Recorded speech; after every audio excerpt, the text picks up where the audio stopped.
प्यारे विद्यार्थियों ਅਤੇ ਸਤਿਕਾਰਯੋਗ ਟੀਚਰ ਸਾਹਿਬਾਨ, ਤੁਹਾਡਾ ਅੱਜ ਇਸ ਲੈਕਚਰ ਦੇ ਵਿੱਚ ਸਾਰਿਆਂ ਦਾ ਬਹੁਤ-ਬਹੁਤ ਸਵਾਗਤ ਹੈ। ਵਿਦਿਆਰਥੀਓ, ਅੱਜ ਅਸੀਂ ਜਿਸ ਟੌਪਿਕ ਤੇ ਗੱਲ ਕਰਾਂਗੇ ਉਹ ਹੈ ਦੱਖਣੀ ਭਾਰਤ ਦੇ ਰਾਜ, ਦ ਕਿੰਗਡਮਸ ਆਫ ਦਾ ਸਾਊਥ ਇੰਡੀਆ। ਵਿਦਿਆਰਥੀਓ, ਅਸੀਂ ਜਾਣਦੇ ਹਾਂ ਕਿ ਉੱਤਰੀ ਭਾਰਤ ਵਿੱਚ ਵੀ ਉਸ ਵੇਲੇ ਬਹੁਤ ਸ਼ਕਤੀਸ਼ਾਲੀ ਰਾਜ ਹੋਏ ਸੀਗੇ और दक्षिणी भारत विच भी उस वेले दो जिहड़े राज ने वो बहुत ही ज़्यादा शक्तिशाली होए सी। एक सी बामणी साम्राज अते दूसरा सी विजयनगर साम्राज। असीं अज इन्हां दोनों साम्राजां दे बारे ही विस्तारपूर्वक गल करांगे कि किस तरह ये दोनों साम्राज होंद विच आए, किवें इन्हां दा विकास होया, किन्ना किन्ना ने इन्हां राजवंशां दे उत्ते राज कीता और इन्हां दोनों साम्राजां दा पतन क्यों हो गया सी और उस समय दे समाजिक जीवन दे बारे, धार्मिक जीवन बारे, आर्थिक जीवन बारे, राजनीतिक जीवन बारे गल असीं करांगे अते नाल नाल असीं उन्हां दे प्रशासन दे बारे अते उस वेले ਸਾਹਿਤ दे विच की उन्नति हुई, कला दे विच की उन्नति हुई, इन्हां सब चीज़ां दे बारे असीं गलबात करांगे। तो विद्यार्थियों, असीं शुरू करदे हां सब तो पहलां बामणी साम्राज ते इस दे उत्तराधिकारी राज। विद्यार्थियों, पहला मुस्लिम जिहड़े ने उन्हां ने दक्षिण दे विच कब्जा नहीं कीता सीगा और बाद दे विच अलाउद्दीन ने वरंगल, द्वार समुद्र ਅਤੇ ਮਧੁਰਾ ਦੇ ਇਲਾਕਿਆਂ ਤੇ ਜਿੱਤ ਪ੍ਰਾਪਤ ਕਰ ਲਈ ਸੀ ਅਤੇ ਇਸਲਾਮੀ ਰਾਜ ਦੀ ਉਸ ਵੇਲੇ ਨੀਂਹ ਰੱਖੀ ਸੀਗੀ ਔਰ ਬਾਅਦ ਦੇ ਵਿੱਚ ਹੌਲੀ ਹੌਲੀ ਤੁਗਲਕ ਵੰਸ਼ ਜਿਹੜਾ ਹੈ ਉਹ ਦੱਖਣ ਦੇ ਵਿੱਚ ਤੁਗਲਕ ਵੰਸ਼ ਦੇ ਹੱਥੋਂ ਜਾਂਦਾ ਰਿਹਾ ਸੀ ਔਰ ਦਿੱਲੀ ਦੇ ਸੁਲਤਾਨਾਂ ਦੇ ਪਤਨ ਦੇ ਪਿੱਛੋਂ ਬਾਹਮਣੀ ਸਾਮਰਾਜ ਦੀ ਨੀਂਹ ਰੱਖੀ ਗਈ ਸੀ ਔਰ ਉਸ ਵੇਲੇ ਬਾਹਮਣੀ ਸਾਮਰਾਜ ਦੱਖਣ ਦੇ ਵਿੱਚ ਇੱਕ ਬਹੁਤ ਹੀ ਸ਼ਕਤੀਸ਼ਾਲੀ ਰਾਜ ਸੀ ਜਿਸ ਦੀ ਨੀਂਹ ਹਸਨ ਗੰਗੂ ਨੇ ਰੱਖੀ ਸੀ। हसन गंगू ने बामणी साम्राज की नींह रखी सी और उसने सुल्तान अलाउद्दीन हसन शाह अल बामणी की उपाधि हासिल की सी। बामणी साम्राज की स्थापना हसन गंगू ने की सी। आपां इत्थे गल करते हैं कि हसन ने अपने वंश का नाम बामणी क्यों रखा सी। विद्यार्थियों, इस बारे कई कहानियां प्रचलित ने। फरिश्ता लिखता है कि हसन पहला गंगू नाम के ब्राह्मण के पास नौकरी करता सी और बहुत ही ईमानदारी दे नाल वो नौकरी करता सी। एक बार खेती करदियां उसनों उसके खेत दे विचों कुछ सोने दी मोहरां मिलियां जिसनों उसने अपने मालक नूं दे दिता सीगा और मालक बहुत इस चीज़ तो खुश होया। उसने बादशाह दे कोल भी उसकी बहुत तारीफ की और बाद दे विच बादशाह ने उसनूं अपने दरबार दे विच नौकरी ते रख लिया सी और हौली हौली वो एक दिन क्योंकि उस दे बारे क्योंकि जिस ब्राह्मण दे कोल वो नौकरी करदा सी वो कुछ ज्योतिष भी जानदा सी जिसने कहा सी कि वो एक दिन सुल्तान भी बनेगा और बाद दे विच वो सुल्तान बनया और उसने अपने मालक दे नाम ते उत्ते अपने साम्राज नूं बामणी साम्राज कहा। लेकिन फरिश्ता दे इस कथन नूं आधुनिक इतिहासकार वो सही नहीं मनते, वो पुष्टि नहीं करते क्योंकि वो दसदे है कि हसन के काल के सिक्के और शिलालेखां तो यह सिद्ध होंदा है कि उसका नाम बामन शाह सी अते वो विचार रखते हैं कि हसन ईरान के प्राचीन शासक बहमन बिन इसफेदयार जिसका अर्थ है बहमन शाह दे वंश नाल संबंध रखता सी, इस करके उसने इस वंश का नाम वो बामणी रखा सी। बामणी किंगडम इन इंडिया देखो विद्यार्थियों, असी जे देखिए कि उसकी लोकेशन कि किस जगह ते वो साम्राज सी। तुसीं देखो पूरा इंडिया देख रहा सानू और ये इलाका तुसीं देखो जिस दे विच ये इलाका ये भारत का थलड़ा हिस्सा दिखाया गया है और ये बामणी साम्राज है। इस दे विच बाद दे विच जदों जाके इहदा विघटन शुरू होया सी, इसका पतन शुरू होया सी तो उस वेले 5 प्रदेश जिहड़े बिल्कुल आज़ाद हो गए सी, लाइक बीजापुर बिरार, गोलकुंडा बिरार, ये सारे प्रदेश। और ये नीचे देखो ये विजयनगर साम्राज दिख रहा, इस दे बारे असीं बाद विच गल करांगे। उस तो अगे है कि बामणी साम्राज के विकास की असी गल करते हैं। विद्यार्थियों, विकास के विच आउंदा है कि किन्ना किन्ना ने बामणी साम्राज नूं संभालिया सी। फस्ट है साडे कोल अलाउद्दीन बामन शाह, जिसने 1347 तो 1358 ईस्वी तक राज किया सीगा। वो शासक सी और पूरा संस्थापक सी बामणी साम्राज का। बहुत उच्चियां उच्चियां वो इच्छावां रखदा सीगा और उसने तेलंगाना ते कोल्हापुर नूं अपने अधीन कर लिया सीगा। उसने गुलबर्गा नूं अपनी राजधानी बनाया सी अते राज नूं तरफां दे विच वंडिया होया सी। तरफा पा प्रांतां दे विच वंडिया होया सीगा अते उस प्रांत दे मुखी नूं तरफदार किया जांदा सीगा। और 4 प्रांत सी जिहड़े वो सी गुलबर्गा, बिहार, बिदर अते दौलताबाद। वो बहुत ही अलाउद्दीन बामन शाह बहुत ही न्याय पसंद शासक सीगा और इसने हिंदुओं के कई करां नूं भी हटा दिता सी। नैक्सट है मुहम्मद शाह पहला। अलाउद्दीन बामन शाह की मौत के पिछों उसका वड्डा पुत्र राजगद्दी उत्ते बैठिया सीगा और उसने भी पिता की जिहड़ी जित्तां वाली नीति सी उन्होंने चालू रखिया सीगा। और उसने अपने बहुत ही योग मंत्री सैफ उद्दीन नूं जो राज के अंदरूनी मामलों के बारे सारी जिम्मेवारी वो सौंपी हुई सी उन्होंने। उसने कई लड़ाइयाँ कीतियां सीगियां और विजयनगर के बहुत सारे हिंदुओं नूं भी उसने कतल कर दिता सीगा। उसने शराब दी जिहड़ी लोग यूज़ करते थे शराब वो बंद कर दी सी। आप भी उसने शराब पीनी बंद कर दी सी। उसने 8 मंत्री भी अपने अगे नियुक्त किए हुए सी। अगे गल करदे हां असीं नैक्सट जो सी बामणी साम्राज की वांगडोर संभालण वाला वो सी मुजाहिद शाह अते दाऊद। विद्यार्थियों, मुहम्मद शाह की मौत तो पिछों राजगद्दी का स्वामी मुजाहिद शाह बनिया सी। वो बहुत ही योग शासक सी। उसने विजयनगर उत्ते 3 बारी हमले किए पर हर बारी उसकी हार हुई और हर बारी हार कारण प्रजा दे विच बहुत अशांति फैल गई सी, जिस करके उसका लाभ उठा के उस चाचे दे पुत्र ने उसके चाचे दे पुत्र ने दाऊद ने जो कि उसका नाम दाऊद सीगा उसनूं कतल करवा दिता सी। और 5 हफ्ते तो पिछों ही मुजाहिद दे किसी वफादार नौकर ने दाऊद नूं भी कतल कर दिता सी। उस तो बाद गद्दी ते बैठा सी मुहम्मद शाह दूजा जो 1378 तो लैके 1397 ईस्वी तक गद्दी ते रहा। वो बहुत ही शांति प्रिय शासक सीगा ते विद्या का भी बहुत प्रेमी सी। उसने कई स्कूल खुलवाए, कई मस्जिदां बनवाइयां सीगियां अते वो विद्वानां दा भी बहुत कदरदान सी। उसने बहुत सारे विद्वान नूं अपने दरबार दे विच सरप्रस्ती दित्ती हुई सीगी और उसके पुत्र जिहड़े वो लड़ाई कर रहे सी गद्दी दे लई और 1397 ईस्वी दे विच मुहम्मद शाह दूजे की डैथ हो गई सी। उस तो बाद गद्दी ते बैठा फिरोज शाह। फिरोज शाह भी बामणी वंश का एक शक्तिशाली राजा सी विद्यार्थियों और वो बहुत ही नेक सुभाव वाला सी। वो बहुत ही साहित्यिक रुचियां रखण वाला सीगा। उसने गुलबर्गा दे विच कई भवनां दी उसारी भी कराई। उस तो बाद गद्दी ते बैठा अहमद शाह जो कि 1422 ईस्वी तो लैके 1436 ईस्वी तक गद्दी ते रहा। और उसने जदों राजा बनया तो भारी सेना के नाल विजयनगर ते उसने हमला किया सीगा और उसने जित प्राप्त की सीगी। विजयनगर ने खराज देना प्रवान कर लिया सीगा और उसने अपनी राजधानी गुलबर्गा बदल के बिदर बना ली सी। उस बाद गद्दी ते बैठा अलाउद्दीन दूजा। अलाउद्दीन दूजा जदों गद्दी ते बैठा तो राज दे विच उस वेले 2 पार्टीज वो बन गई सीगियां पर उन्हां दे जिहड़े शासन करन वाले विच जिहड़े अधिकारी रखे हुए सी उन्होंने 2 पार्टियां बना लियां सीगियां। उस तो बाद नैक्सट गद्दी ते बैठा हिमायू 1458 तो 1461 ईस्वी के दौरान।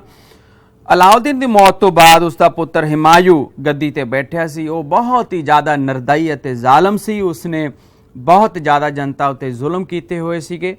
वो लोकां जिहड़े छोटियां छोटियां जिन्हां ने छोटे छोटे जुर्मां दे लिए भी वो बहुत ही ज़्यादा अत्याचार वाली सज़ा वो सुणाउंदा सी उस वेले और छोटे छोटे जुर्मां दे लई वो उबलदे कड़ाहिਆਂ ਦੇ ਵਿੱਚ ਜਿਹੜੇ ਦੋਸ਼ੀ ਹੁੰਦੇ ਸੀ ਉਹਨਾਂ ਨੂੰ ਪਾ ਦਿੱਤਾ ਜਾਂਦਾ ਸੀ ਅਤੇ ਨਾਲ-ਨਾਲ ਹਾਥੀ ਦੇ ਪੈਰਾਂ ਦੇ ਥੱਲੇ ਵੀ ਉਹਨਾਂ ਨੂੰ ਕੁਚਲਣ ਦੀ ਸਜ਼ਾ ਉਹ ਦਿੱਤੀ ਜਾਂਦੀ ਸੀ।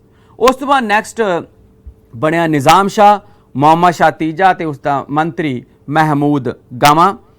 ਹਿਮਾਯੂ ਦੀ ਮੌਤ ਤੋਂ ਪਿੱਛੋਂ ਨਿਜ਼ਾਮ ਸ਼ਾਹ ਸ਼ਾਸਕ ਬਣਿਆ ਸੀ और ਤੇ ਉਸ ਤੋਂ ਪਿੱਛੋਂ ਮੁਹੰਮਦ ਸ਼ਾਹ ਤੀਜਾ ਸ਼ਾਸਕ ਬਣਿਆ।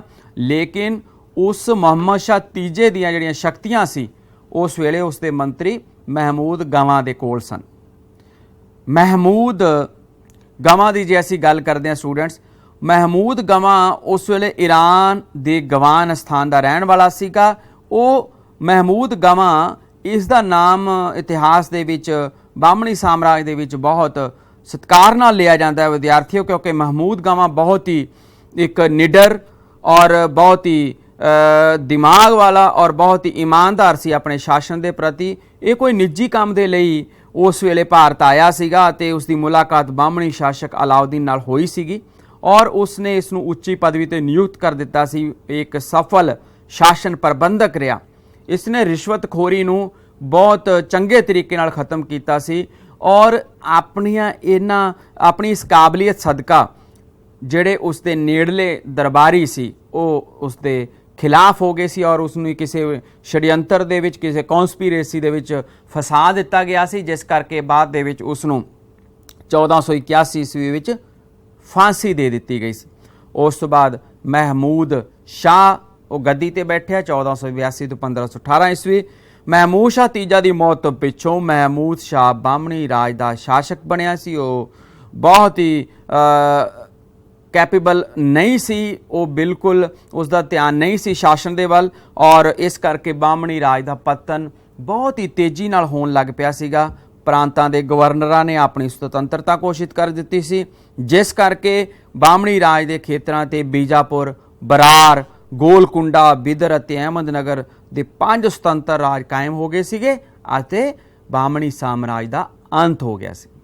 इस तरह असीं जाणिया विद्यार्थियों कि ये ਵੱਖ-ਵੱਖ ਜਿਹੜੇ साम्राज इस बाहमणी साम्राज उत्ते राज करने वाले अलाउद्दीन बामन शाह, मुहम्मद शाह पहला और इस तरह मुजाहिद शाह ते दाऊद, मुहम्मद शाह दूजा, फिरोज शाह, अहमद शाह, अलाउद्दीन दूजा, हिमायू, निज़ाम शाह, मुहम्मद शाह तीजा ते उसका मंत्री महमूद गवां अते महमूद शाह।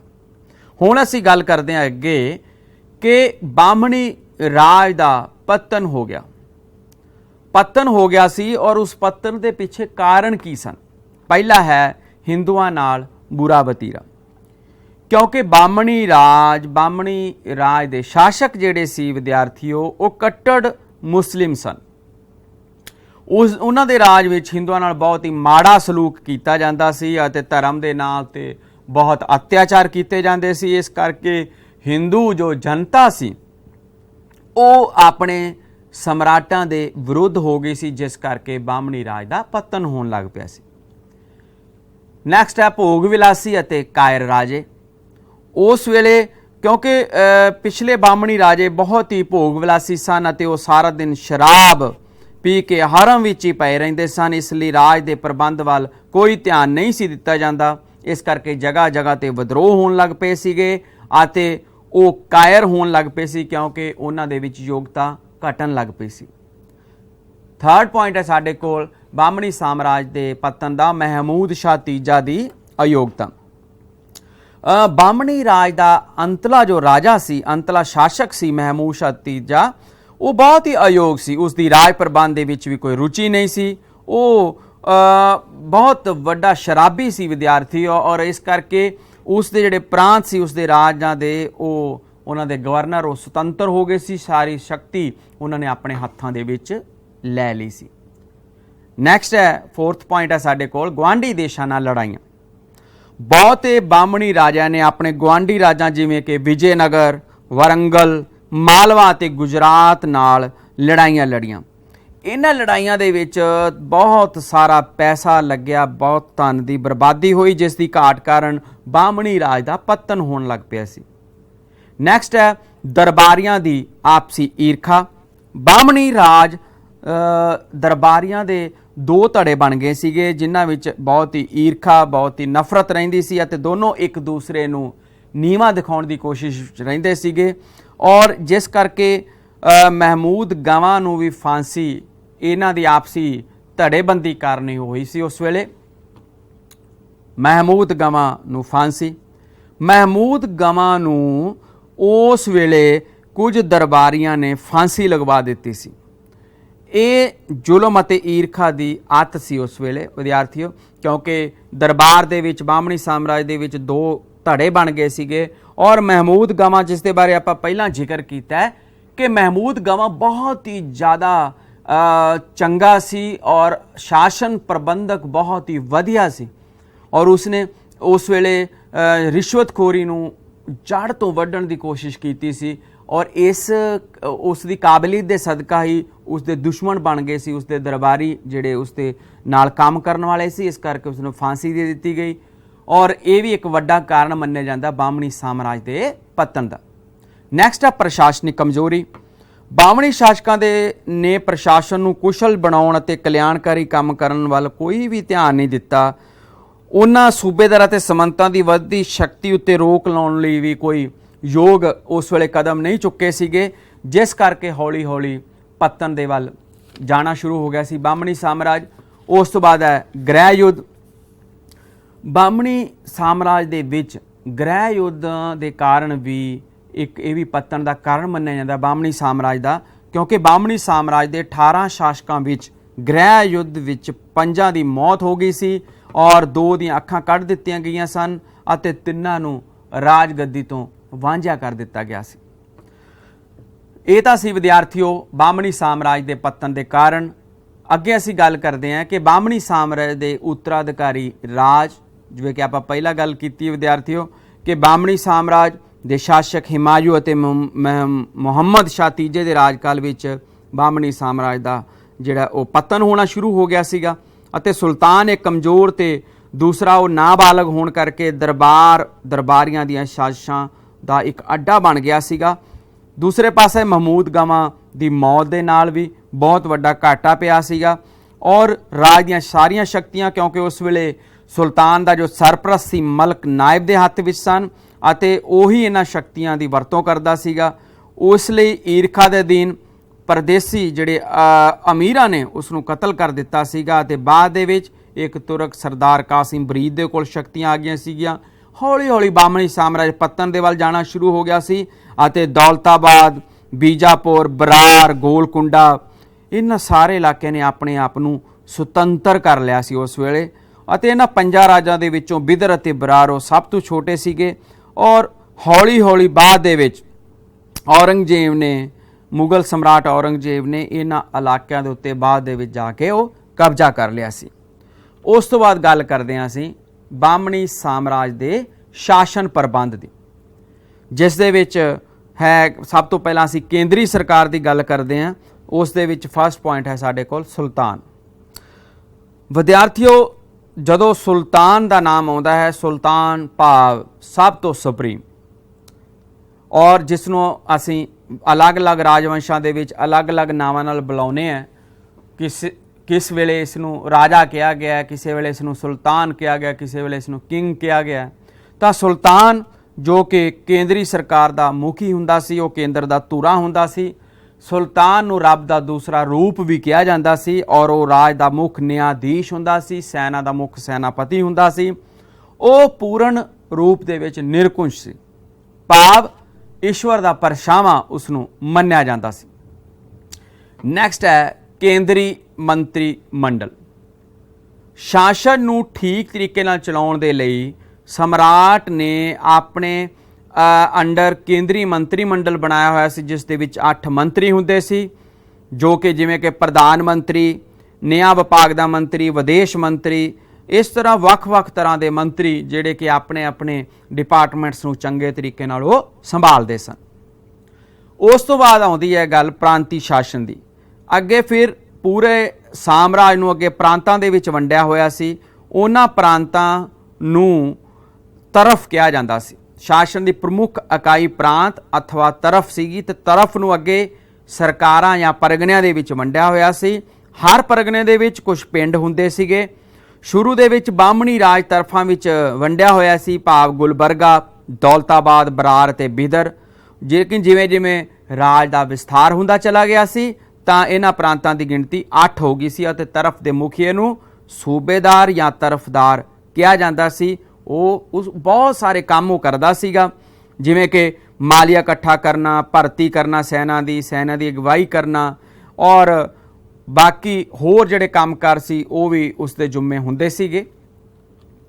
ਉਸ ਤੋਂ ਬਾਅਦ ਨੈਕਸਟ ਹੈ ਸਾਡੇ ਕੋਲ ਸਥਾਨਿਕ ਸ਼ਾਸਨ। ਪ੍ਰਸ਼ਾਸਨ ਨੂੰ ਠੀਕ ਤਰੀਕੇ ਨਾਲ ਚਲਾਉਣ ਦੇ ਲਈ ਅੱਗੇ ਸਥਾਨਿਕ ਤੌਰ ਤੇ ਅੱਗੇ ਜ਼ਿਲ੍ਹਿਆਂ ਦੇ ਵਿੱਚ ਵੰਡਿਆ ਹੋਇਆ ਸੀ, ਸਰਕਾਰਾਂ ਦੇ ਵਿੱਚ ਵੰਡਿਆ ਹੋਇਆ ਸੀਗਾ, ਔਰ ਦੇਸ਼ਮੁਖ ਅਤੇ ਦੇਸਾਈ ਉਸ ਦੇ ਅਧਿਕਾਰੀ ਹੁੰਦੇ ਸੀ। ਪਿੰਡਾਂ ਨੂੰ ਪੰਚਾਇਤਾਂ, ਪਿੰਡਾਂ ਦੇ ਵਿੱਚ ਪੰਚਾਇਤਾਂ ਕੰਮ ਕਰਦੀਆਂ ਸੀ, ਭਾਵ ਕਿ ਕੇਂਦਰ ਲੈਵਲ ਤੋਂ ਲੈ ਕੇ ਥੱਲੜੇ ਲੈਵਲ ਤੱਕ ਇੱਕ ਸਿਸਟਮ ਬਣਿਆ ਹੋਇਆ ਸੀ। ਉਸ ਸਿਸਟਮ ਦੀ ਹਰ ਪਾਸੇ ਹਰ ਤਰੀਕੇ ਦੇ ਨਾਲ ਉਹ ਲੋਕ ਪਾਲਣਾ ਕਰਦੇ ਸੀਗੇ। ਨੈਕਸਟ ਹੈ ਜਾਗੀਰਦਾਰੀ ਵਿਵਸਥਾ। ਬਾਹਮਣੀ ਸ਼ਾਸਕਾਂ ਨੇ ਆਪਣੇ ਅਧਿਕਾਰੀਆਂ ਨੂੰ ਨਗਦ ਤਨਖਾਹ ਦੇਣ ਦੀ ਥਾਂ ਤੇ ਨਿਸ਼ਚਿਤ ਪਿੰਡਾਂ ਦੀ ਜਾਗੀਰ ਉਹ ਦਿੱਤੀ ਹੋਈ ਸੀ, ਅਤੇ ਉਹਨਾਂ ਪਿੰਡਾਂ ਤੋਂ ਦੀ ਜਿਹੜੀ ਜ਼ਮੀਨ ਹੈ, ਜਾਗੀਰ ਭਾਵ ਜ਼ਮੀਨ, ਦੇਖੋ ਇਹ ਲਿਖਿਆ ਹੈ ਜਾਗੀਰਦਾਰੀ ਵਿਵਸਥਾ। ਇਹ ਜਾਗੀਰਦਾਰੀ ਇੱਥੋਂ ਵਰਡ ਆਇਆ ਜਾਗੀਰ। ਵਿਦਿਆਰਥੀਓ, ਜਾਗੀਰ ਕਿਹਾ ਜਾਂਦਾ ਹੈ ਜ਼ਮੀਨ ਨੂੰ, ਇਹ ਪੀਸ ਆਫ ਲੈਂਡ। ਪੁਰਾਣੇ ਸਮੇਂ ਦੇ ਵਿੱਚ ਰਾਜੇ ਮਹਾਰਾਜੇ ਤਨਖਾਹ ਦੇ ਬਦਲੇ ਦੇ ਵਿੱਚ ਜਿੰਨੀ ਤਨਖਾਹ ਦਿੱਤੀ, ਭਾਵ ਕਿ ਮੰਨ ਲਓ ਕਿਸੇ ਦੀ 2000 ਰੁਪਇਆ ਮਹੀਨਾ ਤਨਖਾਹ ਹੈ, ਤੁਹਾਨੂੰ ਉਦਾਹਰਨ ਦੇ ਰਿਹਾ ਅੱਜ ਦੇ ਸਮੇਂ ਦੇ ਨਾਲ ਰਿਲੇਟਡ, ਕਿ ਮੰਨ ਲਓ ਕਿਸੇ ਨੂੰ 2000 ਰੁਪਇਆ ਤਨਖਾਹ ਦੇਣੀ ਹੈ ਤਾਂ ਉਸ ਨੂੰ ਪੈਸਾ ਨਹੀਂ ਦਿੱਤਾ ਜਾਂਦਾ ਸੀ, ਉਸ ਨੂੰ ਇੰਨੀ ਜ਼ਮੀਨ ਦੇ ਦਿੱਤੀ ਜਾਂਦੀ ਸੀ ਜਿਸ ਦੇ ਵਿੱਚੋਂ 2000 ਰੁਪਏ ਦੀ ਇਨਕਮ ਹੁੰਦੀ ਸੀ, ਔਰ ਉਹ ਉਸ ਵੇਲੇ ਸਮਰਾਟ ਜਾਗੀਰ ਦੇ ਦਿੰਦਾ ਸੀ ਉਸ ਦੀ ਅਹੁਦੇ ਦੇ ਮੁਤਾਬਕ, ਔਰ ਉਸ ਜਾਗੀਰ ਦੇ ਵਿੱਚੋਂ ਉਗਰਾਹੀ ਕਰਨ ਦੀ, ਜਿਹੜਾ ਟੈਕਸ ਕਲੈਕਟ ਕਰਨ ਦੀ ਉਹ ਹੱਕ ਦੇ ਦਿੱਤੇ ਜਾਂਦੇ ਸੀ ਉਸ ਜਾਗੀਰਦਾਰ ਨੂੰ, ਜਿਹੜਾ ਉਸ ਨੂੰ ਸੰਭਾਲਦਾ ਸੀ। ਉਸ ਸਿਸਟਮ ਨੂੰ ਕਹਿੰਦੇ ਸੀ ਜਾਗੀਰਦਾਰੀ ਸਿਸਟਮ। ਉਸ ਵੇਲੇ ਜਾਗੀਰਦਾਰ ਨਾਇਕ, ਉਹਨਾਂ ਨੂੰ ਨਾਇਕ ਕਿਹਾ ਜਾਂਦਾ ਸੀ ਉਸ ਵੇਲੇ। ਉਸ ਤੋਂ ਬਾਅਦ ਸ਼ਾਸਕ ਵਰਗ ਦੀ ਗੱਲ ਕਰਦੇ ਹਾਂ ਅਸੀਂ। ਸ਼ਾਸਕ ਵਰਗ ਉਸ ਵੇਲੇ ਜੋ ਸ਼ਾਸਕ ਵਰਗ ਸੀ ਉਸ ਨੂੰ ਅਮੀਰ ਆਖਿਆ ਜਾਂਦਾ ਸੀਗਾ, ਤੇ ਰਾਜ ਦਰਬਾਰ ਵਿੱਚ ਇਹ ਸ਼ਾਸਕ ਵਰਗ ਅਮੀਰ ਦੋ ਦਲਾਂ ਵਿੱਚ ਵੰਡਿਆ ਹੋਇਆ ਸੀ। ਇੱਕ ਤਾਂ ਭਾਰਤ ਵਾਸੀ ਅਮੀਰ ਹੁੰਦੇ ਸੀ ਜਿਨ੍ਹਾਂ ਨੂੰ ਦੱਖਣੀ ਅਮੀਰ ਕਿਹਾ ਜਾਂਦਾ ਸੀ, ਇਹ ਅਮੀਰ ਸੁੰਨੀ ਮੁਸਲਮਾਨ ਹੁੰਦੇ ਸੀ, ਅਤੇ ਵਿਦੇਸ਼ੀ ਅਮੀਰ ਇਹਨਾਂ ਨੂੰ ਨਫ਼ਰਤ ਕਰਦੇ ਸੀ। ਦੂਸਰੇ ਅਮੀਰ ਉਹ ਜਿਨ੍ਹਾਂ ਦੇ ਵਿੱਚ ਇਰਾਨੀ, ਮੁਗਲ ਅਤੇ ਤੁਰਕ ਹੁੰਦੇ ਸੀ, ਇਹ ਪ੍ਰਦੇਸ਼ਾਂ ਤੋਂ ਆਏ ਹੁੰਦੇ ਸੀ ਅਤੇ ਇਹ ਸ਼ੀਆ ਮੁਸਲਮਾਨ ਹੁੰਦੇ ਸੀ। ਇਹ ਤਾਂ ਸੀ ਵਿਦਿਆਰਥੀਓ ਪ੍ਰਸ਼ਾਸਨ ਦੀ। ਹੁਣ ਅੱਗੇ ਗੱਲ ਕਰਦੇ ਹਾਂ ਅਸੀਂ ਕਲਾ ਅਤੇ ਸਾਹਿਤ ਦੀ, ਕਿ ਉਸ ਵੇਲੇ ਆਰਟ ਐਂਡ ਲਿਟਰੇਚਰ ਦੇ ਬਾਰੇ ਉਹ ਕਿਸ ਤਰ੍ਹਾਂ ਸੀ। ਕਲਾ ਅਤੇ ਭਵਨ ਨਿਰਮਾਣ ਕਲਾ ਦੀ ਅਸੀਂ ਗੱਲ ਕਰਦੇ ਹਾਂ ਕਿ ਬਾਹਮਣੀ ਸ਼ਾਸਕਾਂ ਨੇ ਉਸ ਵੇਲੇ ਕਲਾ ਦੇ ਖੇਤਰ ਵਿੱਚ ਵੀ ਬਹੁਤ ਉન્નਤੀ ਕੀਤੀ। ਉਸ ਵੇਲੇ ਉਹਨਾਂ ਨੇ ਉਸ ਵੇਲੇ ਬਾਹਮਣੀ ਰਾਜ ਦੇ ਵਿੱਚ ਅਸੀਂ ਜੇ ਕਲਾ ਦੀ ਗੱਲ ਕਰੀਏ ਤਾਂ ਚਿੱਤਰ ਕਲਾ ਦਾ ਉਸ ਵੇਲੇ ਬਹੁਤ ਜ਼ਿਆਦਾ ਵਿਕਾਸ ਹੋਇਆ ਸੀਗਾ।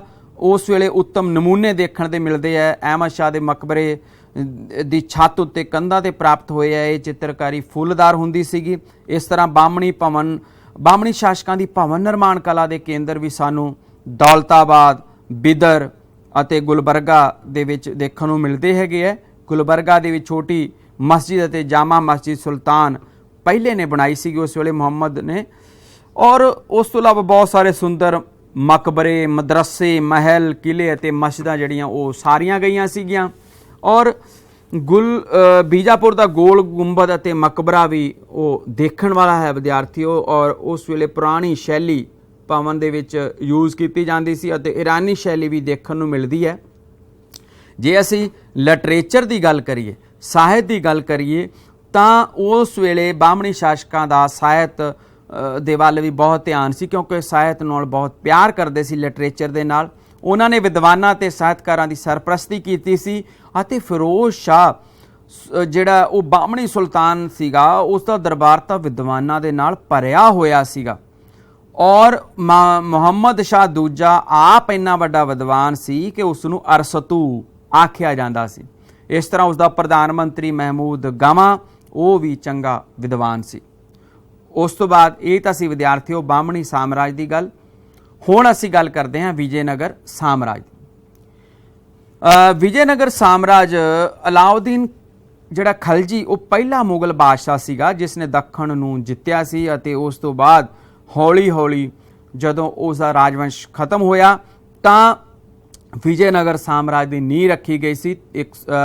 ਉਸ ਵੇਲੇ 1336 ਈਸਵੀ ਦੇ ਵਿੱਚ ਹਰੀਹਰ ਅਤੇ ਬੁੱਕਾ ਰਾਏ ਦੇ ਦੋ ਭਰਾਵਾਂ ਨੇ ਇਸ ਦੀ ਨੀਂਹ ਰੱਖੀ ਸੀਗੀ ਔਰ ਉਸ ਦੇ ਪਿਤਾ ਦਾ ਨਾਮ ਸੰਗਮ ਸੀ, ਇਸ ਕਰਕੇ ਇਸ ਵੰਸ਼ ਨੂੰ ਵੀ ਸੰਗਮ ਵੰਸ਼ ਉਹ ਕਿਹਾ ਜਾਂਦਾ ਔਰ ਇਸ ਦਾ ਪਹਿਲਾ ਸੁਲਤਾਨ ਸੀ ਹਰੀਹਰ ਪਹਿਲਾ, ਜਿਸ ਨੇ ਸੰਗਮ ਵੰਸ਼ ਦੀ ਸਥਾਪਨਾ ਕੀਤੀ ਸੀਗੀ ਔਰ ਉਸਨੇ ਕੋਈ ਉਪਾਧੀ ਧਾਰਨ ਨਹੀਂ ਕੀਤੀ। ਉਸਨੇ 17 ਸਾਲ ਰਾਜ ਕੀਤਾ ਸੀ।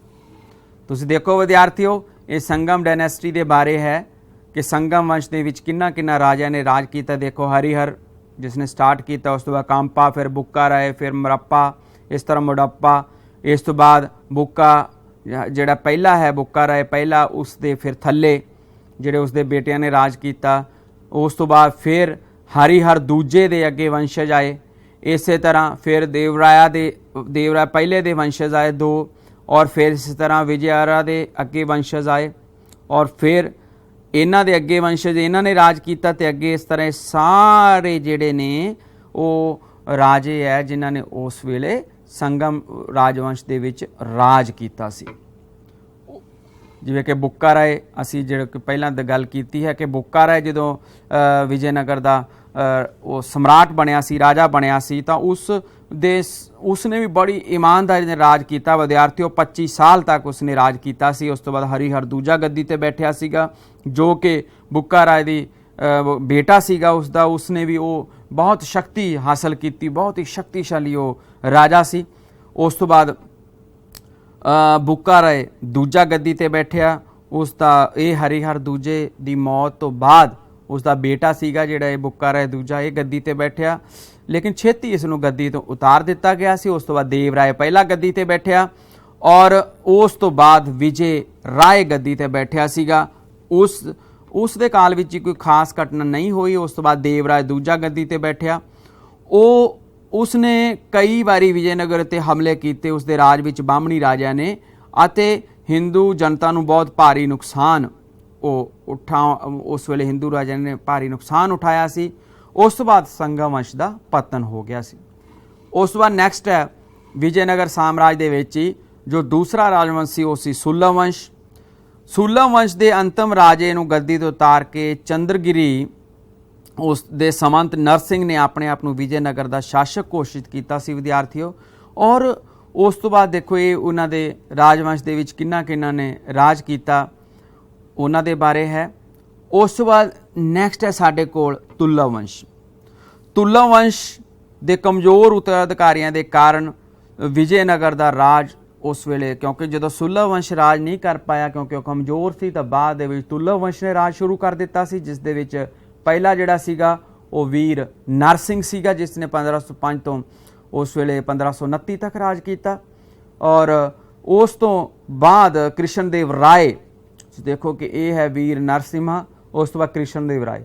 ਵਿਦਿਆਰਥੀਓ ਇਹ ਕ੍ਰਿਸ਼ਨ ਦੇਵ ਰਾਏ ਬਹੁਤ ਹੀ ਜ਼ਿਆਦਾ ਇਸ ਵਿਜੇਨਗਰ ਸਾਮਰਾਜ ਦਾ ਬਹੁਤ ਹੀ ਪਾਪੂਲਰ ਮੰਨਿਆ ਜਾਂਦਾ ਹੈ। ਪ੍ਰੀਖਿਆ ਦੇ ਵਿੱਚ ਤੁਹਾਨੂੰ ਪ੍ਰਸ਼ਨ ਵੀ ਪੁੱਛਿਆ ਜਾ ਸਕਦਾ ਹੈ ਕਿ ਕ੍ਰਿਸ਼ਨ ਦੇਵ ਰਾਏ ਤੇ ਸੰਖੇਪ ਨੋਟ ਲਿਖੋ। ਤੁਹਾਨੂੰ 3 ਮਾਰਕਸ ਦੇ ਵਿੱਚ 5 ਮਾਰਕਸ ਦੇ ਵਿੱਚ ਇਸ ਦੇ ਉੱਤੇ ਨੋਟ ਆ ਸਕਦਾ ਕ੍ਰਿਸ਼ਨ ਦੇਵ ਰਾਏ ਦੇ ਉੱਤੇ ਕਿ ਵੀਰ ਨਰਸਿੰਘ ਦੀ ਮੌਤ ਤੋਂ ਬਾਅਦ ਕ੍ਰਿਸ਼ਨ ਦੇਵ ਰਾਜ ਗੱਦੀ ਤੇ ਬੈਠਿਆ ਸੀਗਾ। ਉਹ ਬਹੁਤ ਹੀ ਯੋਗ ਅਤੇ ਕਾਬਲ ਸ਼ਾਸਕ ਸੀਗਾ। ਉਸਨੇ ਵਿਜੇਨਗਰ ਰਾਜ ਨੂੰ ਹਮੇਸ਼ਾ ਚੜ੍ਹਦੀਆਂ ਕਲਾਂ ਵਿੱਚ ਰੱਖਿਆ ਸੀ। ਉਸਨੇ ਉੜੀਸਾ ਦੇ ਰਾਜੇ ਨੂੰ ਵੀ ਹਾਰ ਦਿੱਤੀ ਸੀ, ਇਸ ਕਰਕੇ ਉੜੀਸਾ ਦੇ ਰਾਜੇ ਨੇ ਆਪਣੀ ਪੁੱਤਰੀ ਦਾ ਵਿਆਹ ਵੀ ਕ੍ਰਿਸ਼ਨ ਦੇਵ ਨਾਲ ਕਰ ਦਿੱਤਾ ਸੀਗਾ।